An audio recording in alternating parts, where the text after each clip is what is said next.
तेनालीराम की कहानियों में आज की कहानी है शिकारी झाड़ियाँ। महाराज कृष्णदेव हर साल ठंड के मौसम में नगर के बाहर डेरा डाला करते थे। इस दौरान महाराज और उनके कुछ दरबारी व सैनिक उनके साथ तंबू लगाकर रहते थे।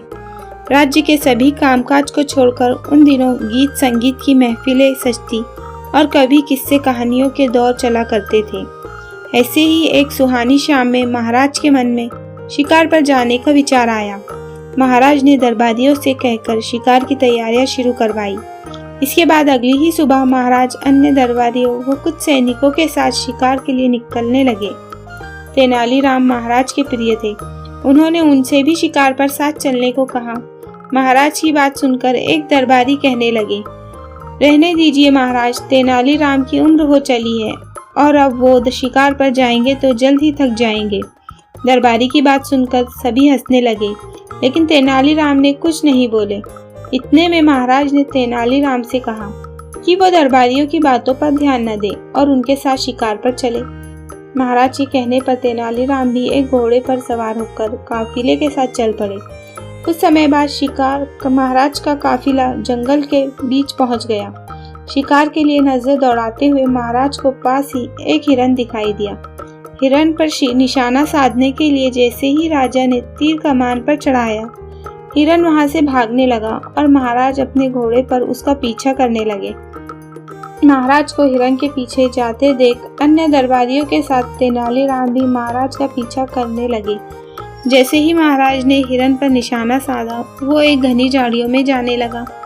महाराज निशाना लगाने के लिए हिरन के पीछे झाड़ियों में जाने लगे। तभी तेनालीराम ने पीछे से महाराज को रुकने के लिए आवाज दी। तेनालीराम की आवाज से महाराज का ध्यान भंग हो गया और उनका निशाना चूक गया। हिरन के झाड़ियों में जाते ही महाराज ने पलटकर गुस्से से तेनालीराम को देखा। महाराज ने तेनालीराम को डांटते हुए पूछा कि आखिर उसने उन्हें झाड़ियों में जाने क्यों नहीं दिया। नाराज होते हुए राजा कृष्णदेव ने कहा कि उसके चलते हिरन का शिकार नहीं हो पाया। महाराज की डांट सुनने पर भी तेनालीराम चुप्पी साधे रहे।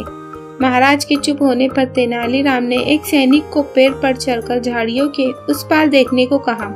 तेनालीराम के कहने पर सैनिक ने देखा कि वो हिरन जिसका महाराज पीछा कर रहे थे, वो कांटीली झाड़ियों में फंसा हुआ है और बुरी तरह से लहूलान है। काफी देर तक प्रयास करने के बाद भी वो हिरन उन कांटीली झाड़ियों से निकल नहीं पाया और लड़खड़ाते हुए जंगल की ओर भाग गया। पेड़ से उतरकर सैनिक ने महाराज को पूरी आंखों देखी सुनाई। सैनिक की बात सुनकर महाराज को बड़ी हैरानी हुई। उन्होंने तेनालीराम को पास बुलाया और उससे पूछा कि क्या उसे पहले से पता था कि वहाँ कांटीली झाड़ियाँ हैं। महाराज की बात सुनकर तेनालीराम ने कहा, जंगल में कई ऐसी झाड़ियाँ होती है जो व्यक्ति को लहूलान करके अधमारी छोड़ सकती है।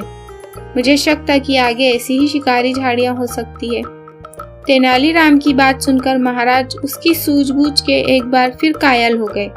महाराज ने अन्य दरबारियों की ओर देखते हुए कहा कि तुम लोग नहीं चाहते थे कि तेनालीराम शिकार पर आए, लेकिन आज उसके ही कारण मेरी जान बची।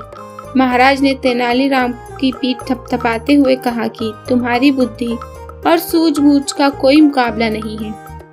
कहानी से सीख, जल्दबाजी में उठाए गए कदम कई बार हमें नुकसान पहुंचा सकते हैं। इसके लिए परिस्थिति और आसपास की चीजों को देखते हुए ही सूझबूझ से काम करना चाहिए।